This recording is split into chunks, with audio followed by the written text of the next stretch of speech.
Going forward into 2016, do we have a legit chance for an NA Asian or Australian team or something like that to actually rise up against the juggernauts? Define rise up. Like how far do they have to go? I don't think necessarily that anyone needs to be tournament winning, but when are we going to see our first top 8 team? Okay, well, top 8? Yeah. I mean, Cloud9's been close. Yeah, that's happened. But I think NA, they're very stubborn in terms of they don't want to admit themselves that they are a lot worse than Europeans. So what I mean by that, so for example, let's take Cloud9.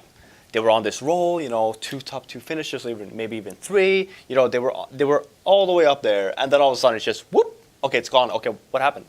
But we were here. 2 weeks later, we're here. What happened? And like one of the things, I forget who it was. Maybe it was Moses. It was talking about like coaches in general. Like that is kind of one of the teams where they have the talent. They have the players they need to succeed because obviously they did it before. It's just that they need help.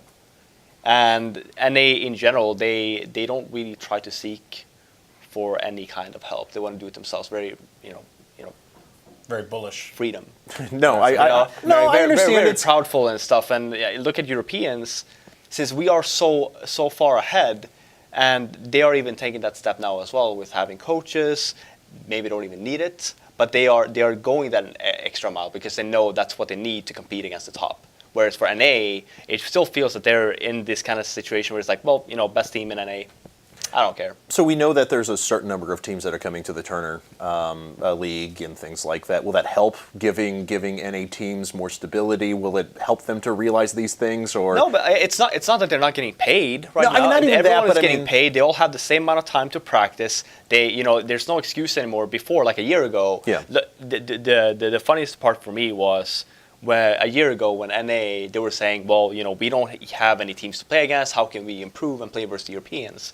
And then you have a team like, currently known as Renegades. Vox and Minor before had no one to play with, and the same with the Brazilians. Yeah. Same thing there. Yeah. Currently Luminosity, before it was Keatstars, they also didn't have that many people to play against. And then you have NA, they have a lot of teams to play against.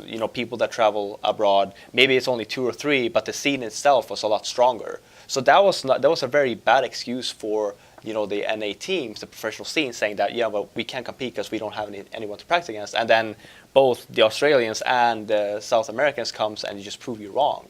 So then obviously they have the salary, they get the money to practice. They do get to go to international events. They have a strong scene. I mean, NACS in general are because of the country or the region is by far the biggest CS population we have. So there's no doubt that you don't have the players. It's just that. So what is missing? Well, you have a lot of players with skill. I mean, look at Skadoodle. He was almost crowned as one of the best options in the world. You guys have Hiko. You have good players, but obviously still something is missing. What is that?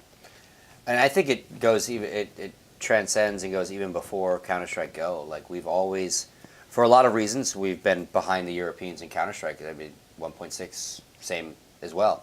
And I think one of the biggest issues is North American bravado and ego, and lack of proper use of their time.